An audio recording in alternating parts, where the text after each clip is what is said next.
Welcome back to Agritalk as we talk about something everybody's talking about, it seems, and that is the drought of 2012. Joining us now is Mark Svoboda, climatologist for the National Drought Mitigation Center. Mark, thanks for being with us on Agritalk. Hey, my pleasure. Thanks for having me.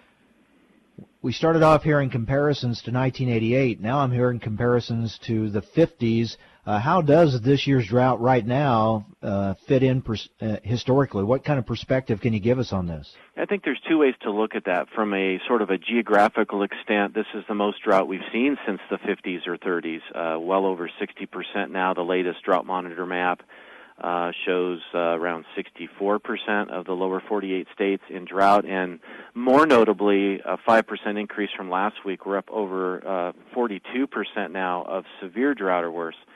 So we've got this large geographical extent that we saw in the 50s and the 30s.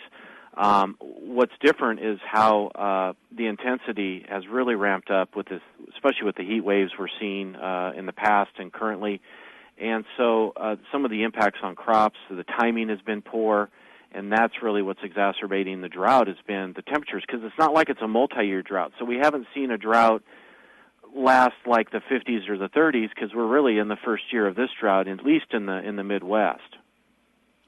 Although a lot of areas came into this year, if not dry, at least drier than they usually are, drier than normal, so that put them right on the edge of a problem to begin with, and this, just compounded the situation. Absolutely. We saw a couple strikes against us heading into summer.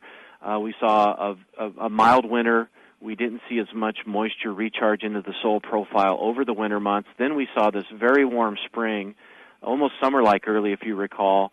So we were sitting here behind the eight ball before we even got to summer, and that's the security blanket or the savings account for the crops to tap into, and it's not there.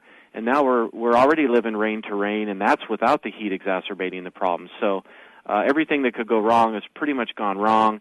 Looking out at the near-term forecast, it just looks horrible. I hate to say it.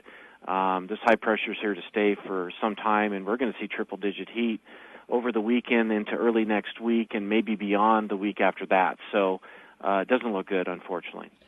Yeah, that has also been very depressing in this when you look at those long-range forecasts and don't see much improvement for several days. Well, exactly. I mean, in some places I know in Indiana, southern Illinois, writing off the corn, at least half, 50% of projected yield perhaps there. In some places they've already mowed it down and cut it for silage.